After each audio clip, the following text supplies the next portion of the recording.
Poor spider, I will burn your home in order to escape.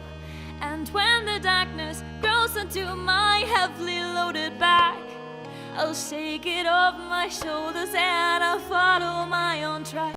Well, here we are again, guys. I'm Jeff. And I'm Nick. And together we are the Vagabonds. As usual, our absolute favorite beverage, toxic masculinity whiskey. Best rye in America and a really fine bourbon too. Recommend you go to toxicmasculinitywhiskey.com. You can order a bottle or a case and have it shipped directly to your home. All right. Today we've got an old friend. Our go-to person whenever we have technological issues or need any help in that sphere. His name's Kevin McDonald, and we're gonna let him tell you a little bit about himself. Thanks, guys. Let me finish your commercial. I have my toxic masculinity flask here, and unfortunately, it's empty because I'm out. But I did place a new order, so all right. Good. So thanks for having me. Thanks for having me. So, yeah, I mean, we go back. I think you folks and I met when I was like 15 years old, so it's been quite the change since I met you. You're cute. Yeah, that's true. Before I got really ugly. So my role today is a couple of things. One, as an executive of a company called Abaca Networks, I am the chief operating officer and the chief information security officer. I've been at the company 21 years in this coming this March, and I started out as the lowest man on the totem pole, and I'm now number 2 out of close to 52 employees. We are a global provider of cybersecurity services and network infrastructure management. Over the last 6 to 7 years, we have become one of the nation's leading remediation firms that does ransomware rescue. We'll talk a bit about that as we get further into it. Spend our days rescuing companies from threat actors who take over companies and then want millions of dollars to give you back your data. My connections or relationships are: I am a member of the FBI Indiana InfraGard. I am a member of the LA U.S. Secret Service's Cyber Frauds Task Force as a civilian, the High Tech Crime Investigators Association. I'm also a leading advisor to the Anaheim Police Chief, was the senior advisor to Orange County Sheriff Don Barnes for over 12 years. And then I'm on various advisory boards, from Children Denied out of Van Nuys to Crime Stoppers out of Orange County, and the Crime Survivors Group run by Patricia Linskunis, which I've been involved with for over a decade. So live, eat, breathe crime prevention and helping to defend and help folks that can't defend themselves. No, well, we forgot to mention in the original introduction that you are also, like us, a California escapee. In fact, you're a much more recent California escapee than even we are. You packed up and left. What? It hadn't even been a year yet. Right? But did you hear about the caravan? Did you hear about the caravan he had to take in order to move? It looked like Moses moving the Jews out of Egypt. You know what sucked about that is we actually lost the trailer. It got totaled by a pothole in New Mexico. But so we actually left in September. I was born and raised and spent my life in California, with the exception of a couple of years in Virginia when my mom was with the Justice Department, and just decided that the social environment, taxation, schools, etc., for my grandkids, a variety of factors just made it so it was time to leave. And we moved to the great state of Indiana, and I have been here since September, and frankly, I could not be happier. Beautiful place, amazing people, 70% lower cost of living. They stay out of your way, and they don't regulate everything you do and tell me how to talk and what I can say and what I can't, et cetera, et cetera. It's the Midwest where they still have ethics. Yeah. I love this. Stay away from those. It's too bad because I love the ocean, but right now, everywhere there's an ocean, it's not good. Yeah. Jam packed. Yeah. And I think the sad part is that we were raised in Orange County, which was known to be relatively conservative and pro-business, pro-capitalism, and pro-freedom in general. And unfortunately, even Orange County has lost its way, in my opinion. So while there's a lot of people there I love and a lot of people that are smart and still on what I would call the right path, the state itself has got big problems. Yeah. It is sad.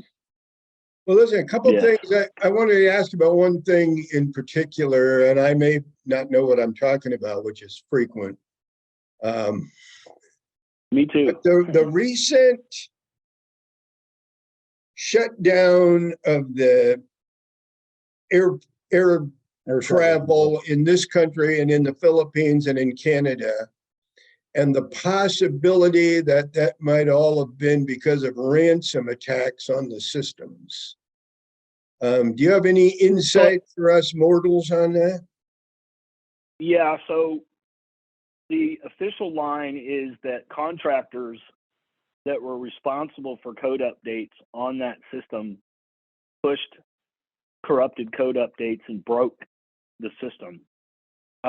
Unfortunately, with the gaslighting that we see coming out of government agencies these days, it's really hard to know. And I can tell you, we know of infrastructure attacks and things that happen throughout the year that are pawned off as, you know, a network failure or a corrupt employee made a mistake when in fact they are not. So I don't know that they would admit openly if it were an attack, because it would be an act of war. Few things are more important than that system. And I think they would be required to respond to it as if it were an act of war.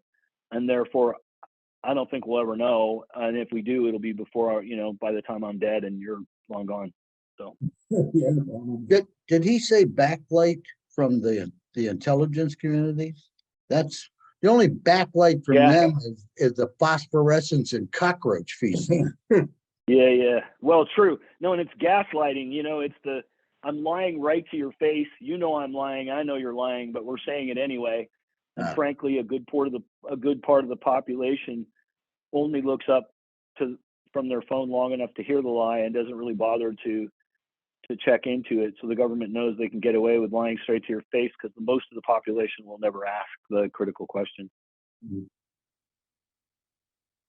So, Kevin, your company removes ransomware from systems. Is that correct? That is correct, yes. And you remove it and then you prevent it from getting back in again. Correct. Exactly. So, yes. So there's a few ways we get involved. Some of the major insurers in the country and the world, actually globally, when they're looking for the firm that can quickly bring people back up, we're brought in as what's called the remediation team. So to be clear, when there's an attack, there's a forensic organization that comes in and looks at what happened, who might have done it, and how did they get in, and what did they take. Then there's the organization that says, okay, knowing that, we're going to go clean up and remove wherever these people are, close off whatever holes they used to get in, remove whatever remnants of code they may have left behind for persistence, and then begin to rebuild systems depending on whether or not the client has a viable disaster plan and a good backup. The majority of the time they do, but we're seeing a lot of cases where they don't, or they did, and the threat actors are so sophisticated now that they're actually getting domain level control, which means they have God rights over the network. Yes. And when they do that, they delete the backups, and they'll even delete the remote backups and copies of the backups. These threat actors are so sophisticated today that they'll leave behind better network documentation and diagrams of the systems than the customer themselves might have. They'll go and seek out financial records and insurance policies to see how much money you made that quarter and how much insurance you have. So when they make a $50 million demand and you say you can't afford it, they'll actually hold up the document and say you're lying. This isn't a bunch of kids in their basement. Yeah. Where are these people? No, it's not. Where are these people? So about 80% of the money proceeds that have been proven, and that's because the only way to prove it is to follow its transaction. Most of the transactions, I would say all of the top 10 last year were all Bitcoin. So they ask you for $40 million in Bitcoin, right? If you track where the Bitcoin went, 80% plus of that went to the Russian Federation and Ukraine and North Korea, basically. That's Iran has The stepped in Ukraine, recently. our ally that we're pouring money into. Oh my God, I'm Yeah. shocked. I Yeah. tell you, I'm shocked. Me too. Yeah.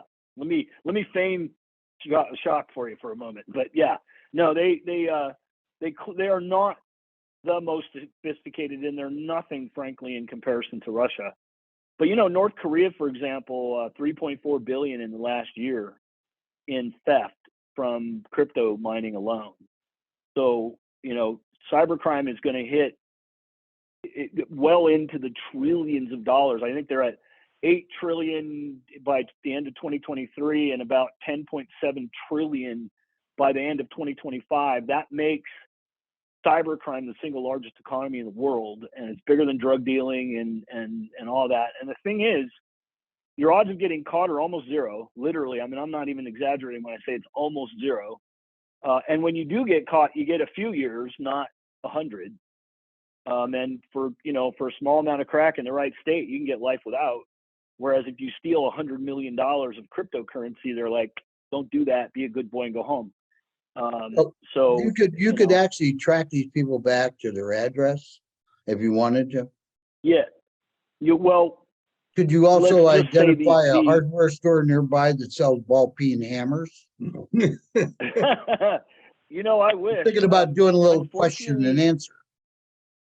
Yeah. So unfortunately, a couple of things. One, much of this happens in countries that actually encourage it.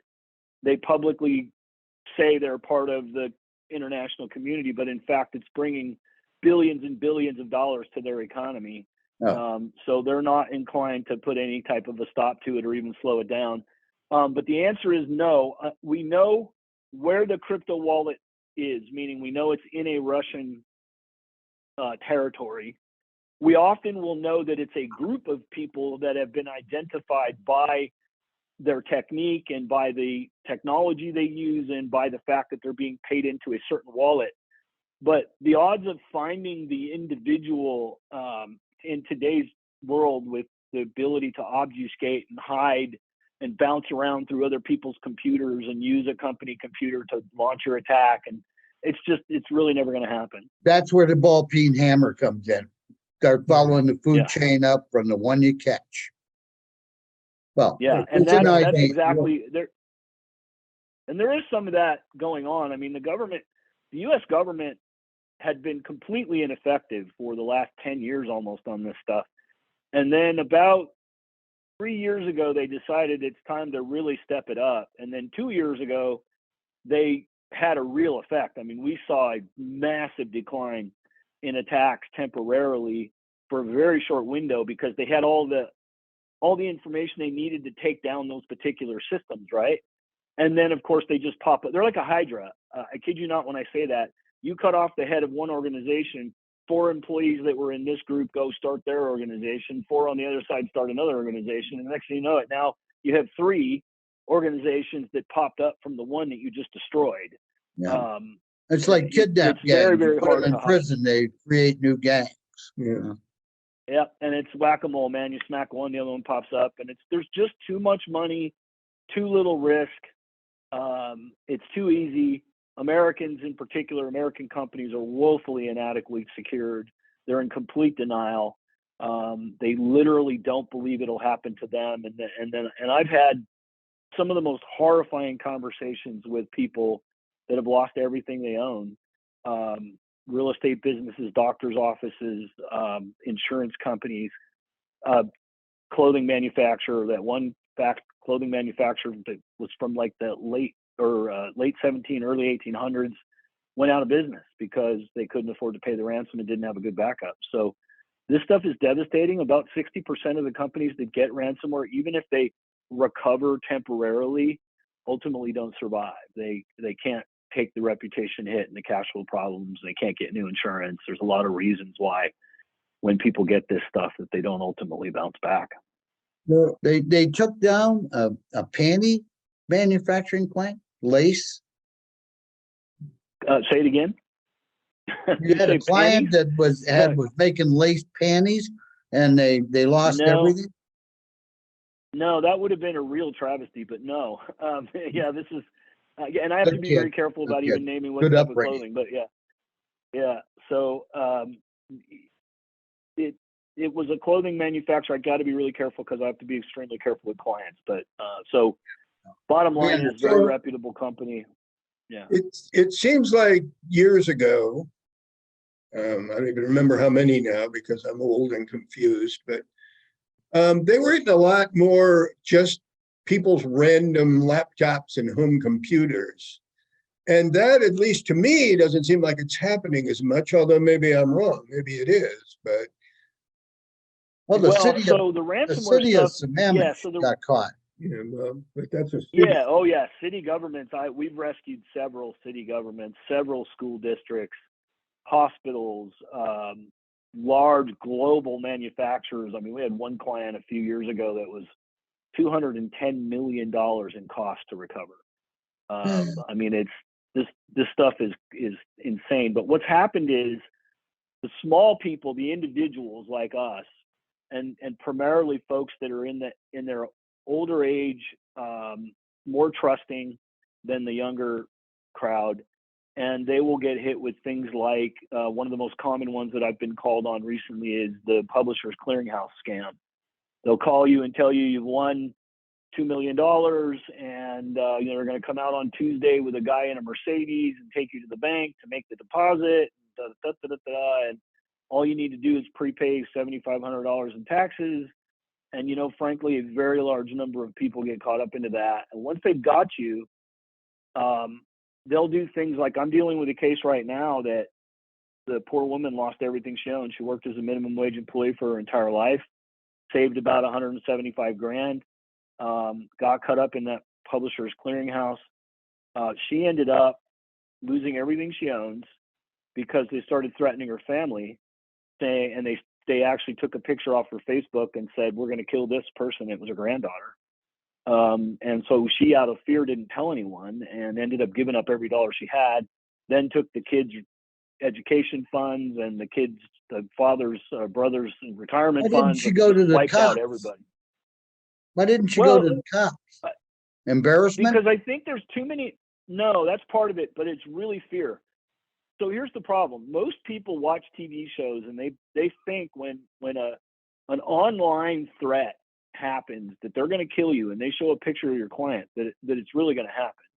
When in reality, the likelihood of anything ever happening is about zero.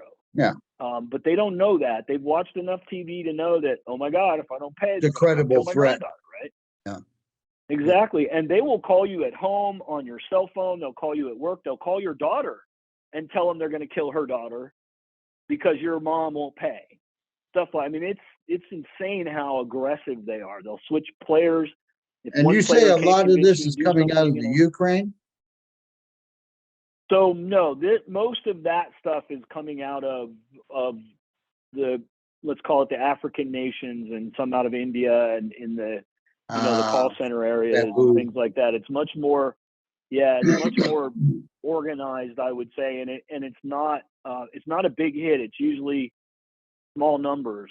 There's another one that's interesting called that has to do with it's a pig scam is what they do. And what they do is they fatten you up.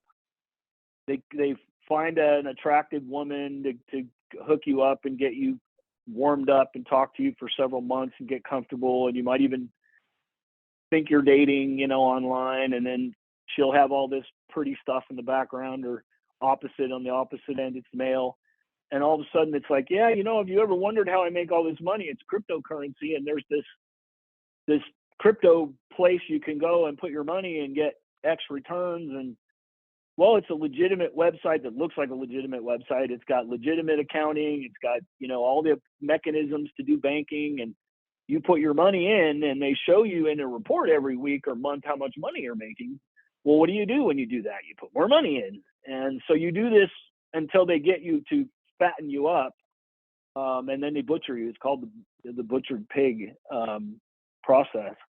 And this is hitting a lot of people. We had a case that I got a call 2 weeks ago, Friday, $1 million they lost based on this confidence scam. And so the problem with everything is people, one, are trusting, two, they're lonely.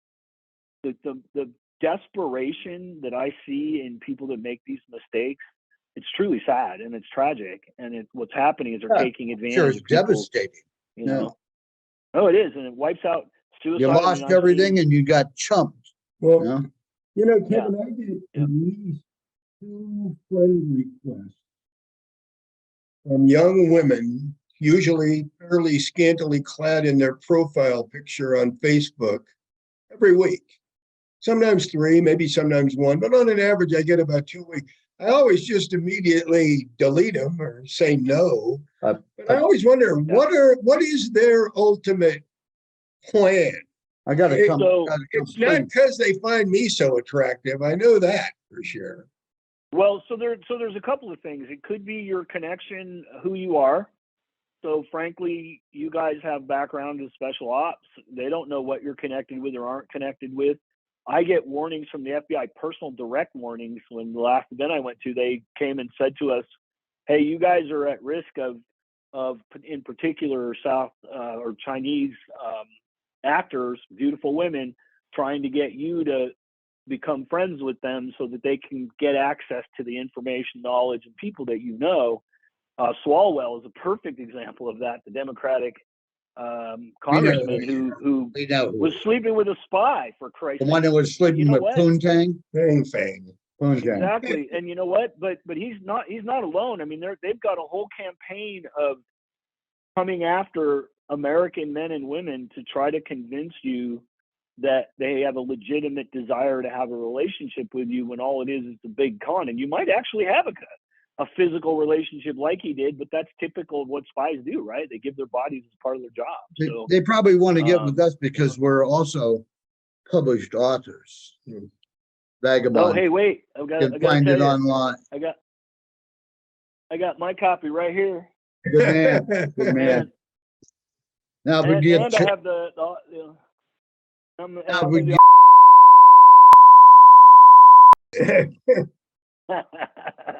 well, you know, I think if we get enough money going on these shows, you know, you probably make more money on the show than with the whiskey, and it still makes a great advertiser. So, so let me ask you guys. I mean, you know, information warfare has been part of what you do for decades. I mean, since the beginning of time, and it seems to me that the quality of propaganda coming out of both the U.S. government and our foreign adversaries is really scary.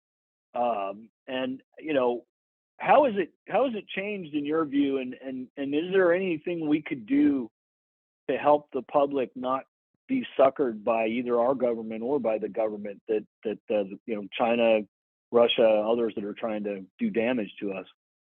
Well, the biggest thing I see in the change is that the number of potential outlets for your misinformation has grown by 1 trillion from what it was. Yeah. You know, it used to be that if you were going to peddle a false narrative in an opposing country, you had to get in some way ingratiated into the newspaper industry or the radio, because that's the 2 places people got most of their news. So that's a very limited number of potential targets. You know, you've got one major newspaper per city, maybe 2 in the really big cities, and a couple of radio stations. Now you've got hundreds of millions of people online. You got TikTok, you got Facebook, you got Instagram, you got Twitter, and you can just spread this everywhere so easily, and you don't really have to know much.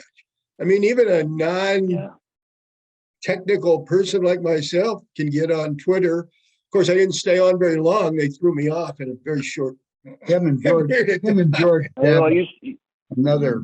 You should try getting back on. I have a feeling that the amnesty would release that from you, because I don't know. You know, they were blocking. I found Twitter overall to be a negative experience anyway. It just raised my blood. It's an echo pressure. chamber. Idiots on there. Yeah. So to reinforce what you just said, part of the challenge that I find in educating people is, one, if you watch what's going on, the echo chambers are forcing people, for whatever reason, to just trust whatever their corner of the world is saying without any critical thought at all. You know, I tend to watch and read a lot of foreign media because you hear things about the United States from foreign media that you don't hear here, because the media is owned by a few hacks that are all, you know, progressively left, with a couple of very rare exceptions. And even the ones that aren't progressively left, things like honest conversations about the risk of pharmaceuticals and vaccines are never going to happen, because, you know, Fox News, for example, one of their biggest sponsors is Big Pharma and Pfizer. So I think that's the big, for me, it's the expansion of the number of outlets. It's the just sheer overwhelming amount of information you have to try to process. And then it's the biases that we all have, because we want to believe the parties that are supposed to represent us, when in fact they're just human scum, and all they're trying to do is to convince you to do what they want so they can get more money and power. So, you know. What do you think about TikTok? Do you think we should ban it? I do. I think it's one of the most insidious and dangerous Doorway. technologies I've seen in my lifetime. But here's the problem. It's not what it is, because I have a problem with what it is too, which is a brainwashing tool to brainwash whoever's viewing, whatever the source. Instagram is very similar to that. It's to cause you to get dopamine hits and continue your behavior over and over again. But the problem with TikTok is the Chinese understand that if they can capture behavioral information and social information, medical information, I mean, they're constantly stealing. It's all about data can. farming. All about data farming. That's exactly right. Then you start adding AI to that so that they can process where's the big weakness. How do we, if we want to convince America to do something against its own interest, who do we talk to and who do we get to so which part of the left or which part of the right do we convince to talk and move this forward, right? But then more importantly, the Chinese know how damaging it is for you to waste your time on a TikTok program. And in fact, they don't allow their own kids to look at BS videos. They only allow them to look at things that are reinforcing of national needs and education Something and that science. we are And doing. you're damn right we should. And, you know, instead of the tits and the camel toe pictures on Instagram and whatever else, and the constant chasing of tail, it's just disgusting. Some of the, I mean, I'm not even judgmental about the people that are doing it. It's just the idea that this entire platform is nothing but sexualized brainwashing and stupidity. I mean, it's just remarkable that so much of the country and the world is spending all their time doing this instead of looking around and learning and trying and doing and inventing and doing the things that we used to do as citizens. It's frightening. It really is. So yeah, because of who owns it, because of the fact that they are knowingly feeding crap content to our kids and not to their own, that tells me they have an agenda way beyond just selling and using the program. I don't care what the CEO of TikTok says, that it is a dangerous, horrible, bad for America and the West program. And honestly, it should be blocked as soon as possible. Well, I agree with you. And that's my personal opinion, of course, not the opinion of my company, but my opinion. So yeah. Well, I look at it from the point of view of if we wind up at war with China, which is certainly a possibility. They've got us by the short here. Inevitability. If you become a POW and the Chinese know everything about your family, they know who your kids are, they know who their friends are, they know what kind of grades they're getting in school, they know if they've been sick, they know everything. The ability to conduct psychological operations grows exponentially from what they would have been if they hadn't have had all that information. And they are harnessing all that information right now. So let's add, I was warned about the DNA programs that people send in their personal DNA to get. I can see who you're related to in the 8th century. Right, but so the issue with that is they're already doing gene therapy. They're already doing targeted gene medicine. What is going to stop them from doing an individualized end of your life button based on your own genetics? And so I think the other thing they do is capture information, even if it's encrypted. One of the things that the Chinese are way better at than the Americans, and if I could say anything to America, is stop looking at shit from 3 months out. God damn it. Look out 10, 15, 20, 30, 100 years. We are going to lose this game if all we're worried about is quarterly profits in the next damn congressional election and who gets, what gender pronoun or whatever the hell it might be. If we don't start focusing on the geopolitical issues and long term, we're going to get our ass handed to us if it's not already too late. We've already had our ass handed to us. We've got people in the deep state bureaucracy and people that are appointed by Congress and members of Congress that have not have the best interests of the United States in mind. And it's, you look at the military today, it's a shambles. Let's look at the Hunter laptop story. It was denied by the president, denied by the president's campaign, denied by the press secretary, pushed by the media as a big scam and a Russian plant, and now this. 52 so-called intelligence experts, including 5 former CIA heads, signed a letter saying that it was bullshit. And they all knew, with a few exceptions, in my opinion, they all knew what they were saying was a downright lie. And frankly, some of those people belong in prison because what they did was we know one of those directly, yes, directly impacted the election.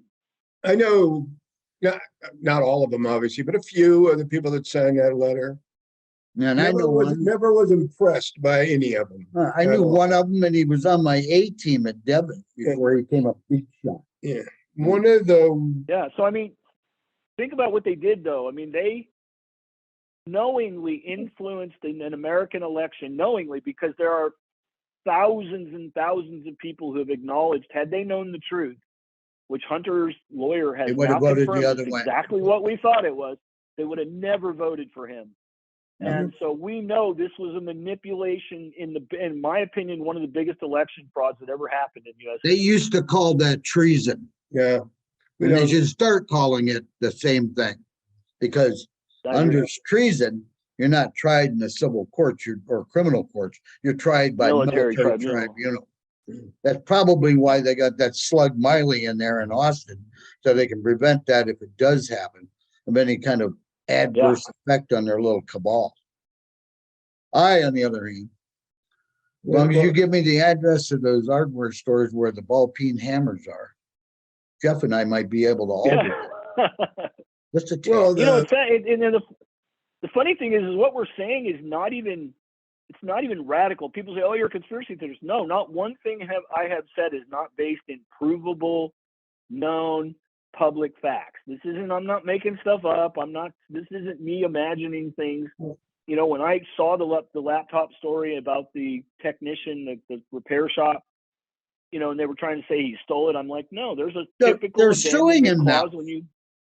Well, of course they are, because that's all they have left. And in fact, I think what they've just done really is open Pandora's box, because discovery is now going to be possible in ways that was never possible before. Oh, yeah. I agree. So I think that lawsuit was an act of desperation, and it's going to backfire on them like a Model A Ford with a spark retarder on. The Bidens aren't absolutely smart. They're just epic criminal. Mistake. Yeah, epic mistake. Epic. Because when you abandon property, the contents and the value of that property become the ownership of the person you left it with. That's typical common law. I don't care what the lawyer says. He's making stuff up when he says, "Oh, the data wasn't." No, the data is property, and when you leave data behind, it becomes the property of the person you abandoned it with. I don't care. And so I'm not an attorney, but I can tell you that's what they're going to find out. That's how the Marine Corps works, finders keepers. There's only one thief in the Marine Corps. Everybody else is trying to recover their stuff. I love it. That's funny. But read a book by Alan First called Mission to Paris. Oh, yeah. It's about how the Nazis opened up France before the war. using manipulation, suggestion. Every once in a while, they had to whack somebody, but not often. But most of it was just getting people on their side, changing the narrative to make things that were actually bad sound good. And then imagine that with 10,000 times better tools. And that's what the Chinese are doing to us right now. The parallels are in our own government, you know. Well, and if you think about it, our own Government's only a is tool playing of the same China's game. policy. Well, now it is. I think, unfortunately, we have way too many corporations and politicians that are clearly tied tightly to not just China, but to a lot of foreign countries' interests instead And to of ours, foreign right? banks, to central banks that do not necessarily have a policy of benign treatment for the American public. Well, I mean, if you think about it, just this conversation alone, a lot of people are afraid because of the cancellation, the fact that they're worried about being audited. You know, I mean, there's stories of during the Trump administration of people who supported him that had everybody from FEMA and the immigration people and IRS. I mean, they had 5, 6 different agencies coming after him because what they're saying is the truth, and the government is trying to silence them. And I think that's part of the propaganda program is to convince people you might lose your job, you might lose your friends, you might lose, so shut up. And as you guys know, lose my job. Okay, come audit me. Good luck. You'll owe me money, because I know for a fact I have always left money on the table for exactly that reason. I haven't had a speeding ticket in decades. Is basically my point, So. Oh my God, So, we're gonna have to bleep. Producer, editor, over here. We may do some so cutting. my point is, one thing I like about, while I think he says some things that are a little off the edge, Jordan Peterson, one of the things he says is, I will not be silenced. You will never force me to use language I don't agree with, and, go to hell. So part of what I fight to do is to do what's right, to have people have a hard time, and I might make mistakes. I may say things that are, I don't know, out of line, but in reality, most of what I do, I try to speak factually. I try to speak to what is the best interest for the country and for the people that work for me and with me, my friends and family. And if somebody that doesn't like that because it doesn't fit the propaganda game or whatever it is they're trying to do, then okay, c'est la vie, What's your Just simply for the average person, what is your recommendation in terms of how they manage their electronic devices? I mean, short of going all Hillary Clinton on them and just beating them up with hammers, what's the second best thing you can do? So there are some really basic things you can do that will put you in what I call the 95th percentile of not being too hardened of a target.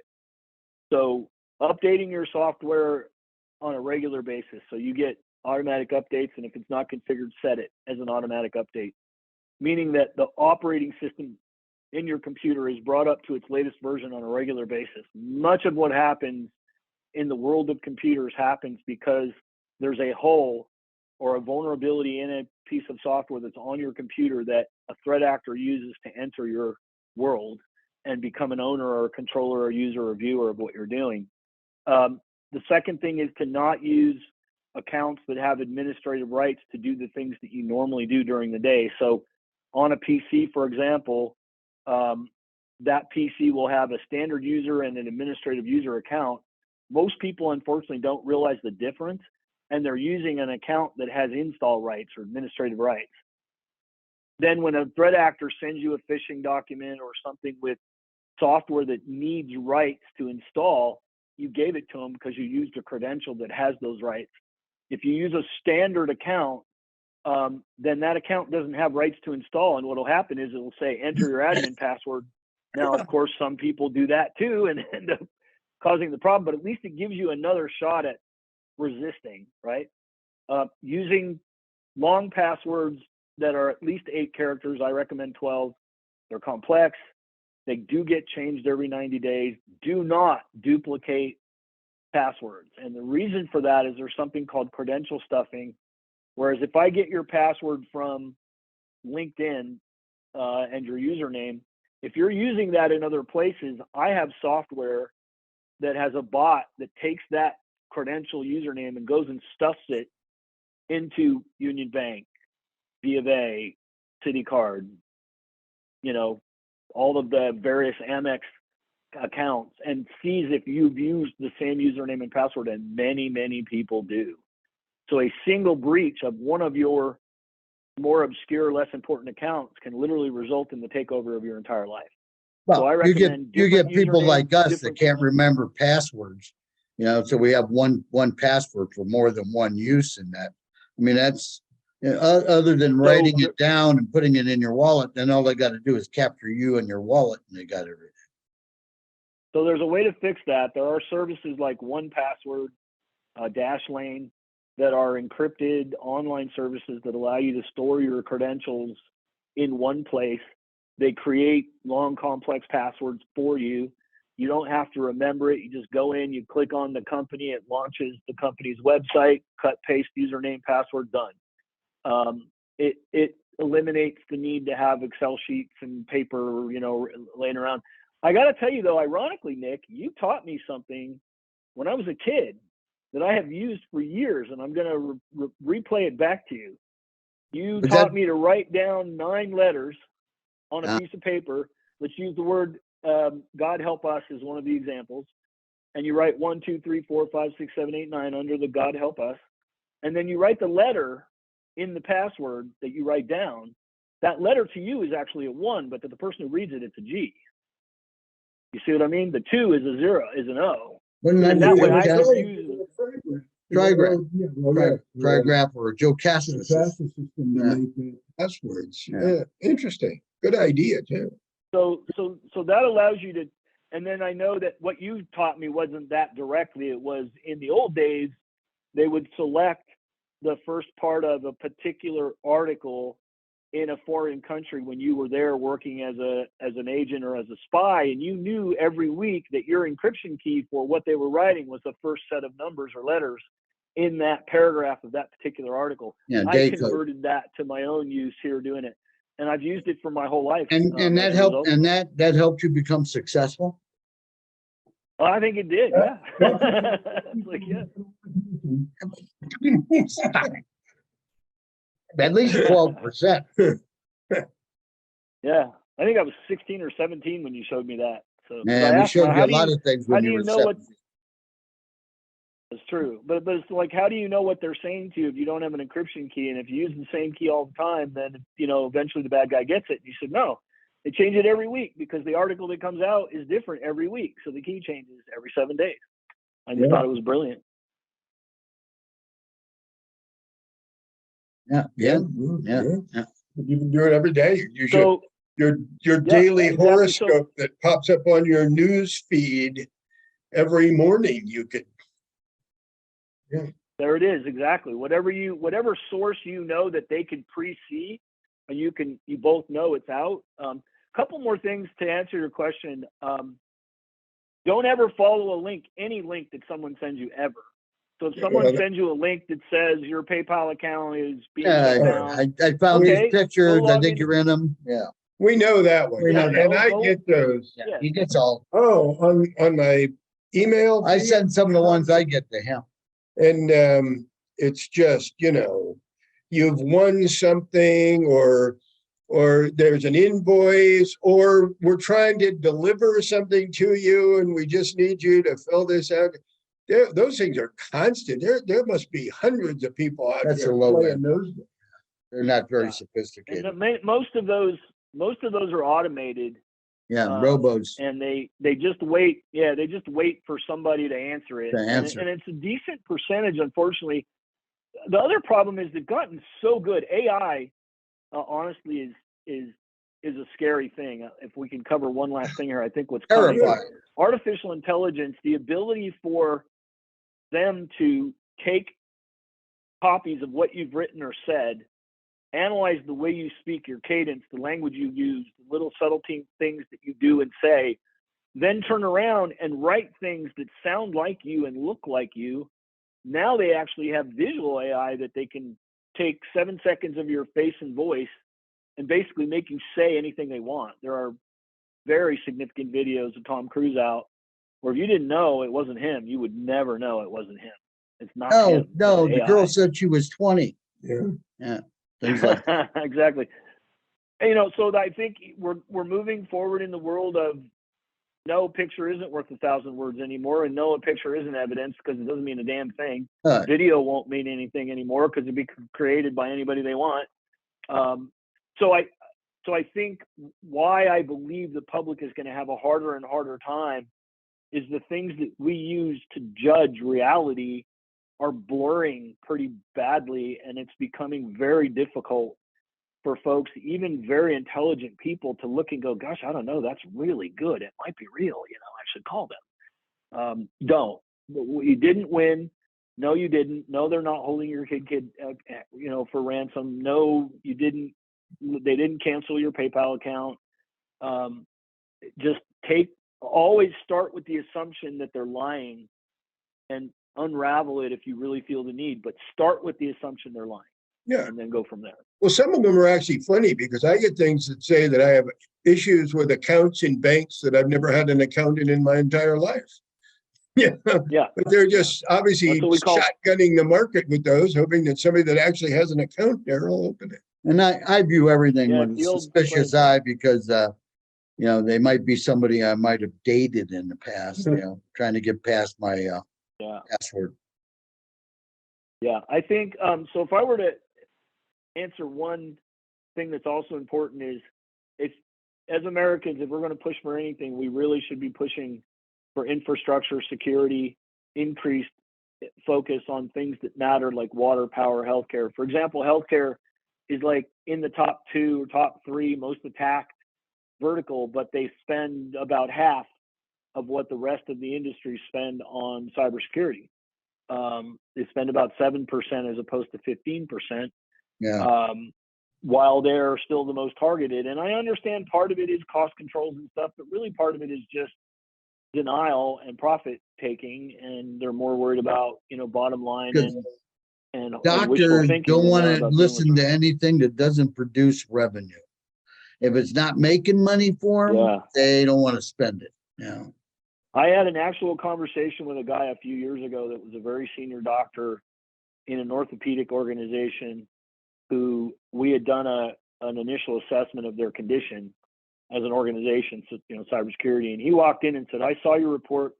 I need you to leave because there's no way in hell I'm spending any money on this. I've already spent everything I'm paying for my college loans, blah, blah, blah, blah, blah. I mean, it was really intensely negative. And he said, you know, go ahead and send them to me, have me arrested. I just don't care, and I'm not doing it. And I think there's more of that than you might imagine. But I also think it's really more of, it's so overwhelming. Where do you start? What's the most valuable investment to get the most return, you know? And I will say again, patching, multi-factor. If they offer you the ability to apply a multi-factor, which is getting a text or a little code on your phone in some way, do it. I don't care what it is. If you have an opportunity to do that, do it, because any account they gain access to gives them more knowledge about who you are, the ability to pretend to be you, and it just raises the risk. So you want to take every account you have control of, no matter how obscure, as if it could be a problem for you in the future. Well, there you go. There you go. We have what you need. No, I am going to go Hillary Clinton on all my electronic devices. Where is that ball peen hammer? Call me offline. We'll talk in detail. Yeah, call me offline. We'll talk in detail about some of the things that you guys can do to really do it. But do focus on that. Update your software. Use MFA where you can. Stop using the same password on multiple accounts, and that'll help you a lot. I've heard that speech before. Call me and we'll discuss things in detail. Usually it's Miss Carol. Or right. And usually it comes with a bill, but I've known you guys long enough to where no bill will be associated. So Really? I still want to find out about her royalty. Yeah. Okay, well, I don't know how long we've been doing this because I don't know how late we got started. We've been doing for exactly. I think we're at about 55 minutes, so under an hour. Okay, that's about right. That's about right for me. Good to see you again, Kevin. You're looking dashing. Hey.